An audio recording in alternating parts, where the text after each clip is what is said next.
ராகவுக்கு சரியான பதிலடி கொடுத்த நிலா. இப்போ வரைக்கும் ராகவ் வந்து பார்த்தீங்கன்னா, நம்ம நிலாவுக்கு கல்யாணம் ஆகலை, அதனால் நம்மளுடைய காதலை வந்து பார்த்தீங்கன்னா வெளிப்படுத்திடலான்னு சொல்லிட்டு மனுஷர் ரொம்பவும் பாடுபட்டார்.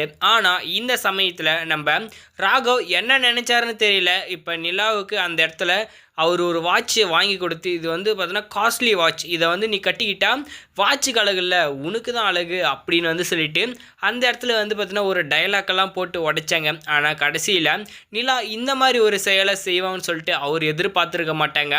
என்னென்னா இப்போ வாட்சுமே வந்து கொடுத்து அந்த இடத்துல நம்ம நிலாவை இம்ப்ரெஸ் பண்ணிட்டோன்னு சொல்லிட்டு முட்டாள்தனமாக வந்து நம்ம ராகவ் வந்து நினச்சிட்ருக்காங்க. ஆனால் இன்னொரு பக்கம் வந்து பார்த்தீங்கன்னாக்கா அந்த இடத்துலையுமே நம்ம ராகவ் வந்து பார்த்தீங்கன்னாக்கா என்ன பண்ணிட்டாங்க, நிலா கையில் காதலை வெளிப்படுதுன்னு சொல்லிட்டு அவங்களுக்கு மெசேஜ் பண்ணுறது, அதுவும் இல்லாமல் கால் பண்ணுறதுன்னு சொல்லிட்டு டைமில் ரொம்பவுமே டார்ச்சர் கொடுத்துட்டு இருந்தாங்க.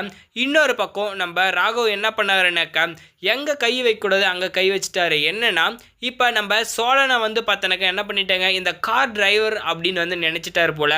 அந்த இடத்துல நம்ம ராகவ் வந்து நம்ம சோழங்கிட்ட சொல்கிறாங்க, அவள் என்னோட ஆள், நான் பார்க்குற பொண்ணு, அவகிட்ட வந்து பார்த்தோன்னாக்கா நீ எப்போவுமே என்ன பண்ணக்கூடாது, தேவையில்லாத பேசவும் கூடாது, தேவையில்லாத நடந்தவும் கூடாது, அவள் என்னோட ஆள் அப்படின்னு சொல்லிட்டாரு. அதில் தான் வந்து ரொம்பவும் கோவப்பட்ட நம்ம சோழன் என்ன பண்ணிட்டாங்கனாக்கா, இதுக்கு மேலே நாம் எதுக்காக பொறுமையாக இருக்கணும், இவன் ஆளுன்னு சொல்கிறான், இவங்களும் வந்து பார்த்தோன்னாக்கா அந்த ஸ்டேட்டஸ் போட்டதை பற்றி எதுவும் பேச இருக்க காணும், ரொம்பவும் பல்ல இழிச்சிட்டு அந்த இடத்துல வந்து என்ன பண்ணியிருக்காங்க, ஃபோட்டோக்கு ஃபோர்ஸ் கொடுத்துருக்காங்க அப்படின்னு வந்து சொல்லி ரொம்பவுமே சோழன் கோவத்தில் இருக்காங்க. வீட்டில் இருக்கிற எல்லாரும் மேலேயும் ரொம்பவும் எரிஞ்செரிஞ்சு வெளில ஆரம்பிச்சிட்டாங்க. ஆனால் இப்போ நிலா வந்து பார்த்தினாக்கா என்ன பண்ணாங்க, இப்போ சோழன் வாங்கி கொடுத்த வாட்சை தான் வந்து நம்ம கட்டிகிட்டு இருக்கோம் அப்படின்னு வந்து சொல்லிட்டு அந்த இடத்துல நம்ம நிலா வந்து ஃபோட்டோ எடுத்து அதை அனுப்பலான்னு வந்து கெஸ் பண்ணாங்க. ஆனால் அது ஏதாவது என்னத்துக்கு தேவையில்லாத பிரச்சனை, ஆல்ரெடி போய் சொல்லிகிட்டு இருக்காங்க, நம்ம இதை அனுப்பிச்சு இன்னும் வந்து பார்த்தோன்னாக்கா ஏதாவது பொய்யை வீட்டில் சொல்லி கலவரத்தை உருவாக்கிற போகிறான்னு சொல்லிட்டு ஒரு நல்ல செயலுக்காகவும் வந்து பார்த்தோன்னாக்கா நம்ம நிலா இந்த மாதிரி பண்ணியிருப்பாங்க.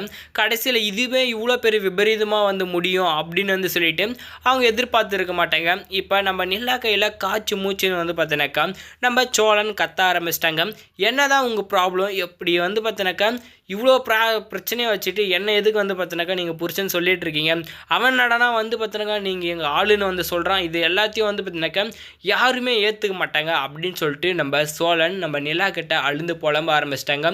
அப்படியே சொன்னார் அவர், நான் வந்து அவரை சும்மா விட போகிறது கிடையாதுன்னு சொல்லி நம்ம சோழன் கிட்ட சொல்லிவிட்டு நம்ம நிலா வந்து பார்த்தோன்னாக்கா ஆஃபீஸ் போகிறாங்க. அந்த இடத்துலையுமே வந்து இப்போ இந்த நிலா வந்து என்ன பண்ணிட்டாங்கனாக்கா சோழனை வந்து பார்த்தோன்னாக்கா சொன்னது எல்லாத்தையும் இப்போ நம்ம ராகவ் கிட்ட வந்து சொல்கிறாங்க, நீங்கள் எதுக்கு அவர் கையில் வந்து பண்ணீங்க, எதுக்கு ஸ்டேட்டஸ் போட்டிங்க, உங்களால் தான் எங்களுக்கு நிறைய ப்ராப்ளம் அப்படின்னு வந்து சொல்லிவிட்டு அந்த இடத்துல இதுன்னும் போது தான் அவருக்கு என்ன ப்ராப்ளம் சொல்லும்போது அவர் தான் என்னோடய புருஷன் அப்படின்றத அந்த இடத்துல தெளிவாக வந்து சொல்லிட்டாங்க.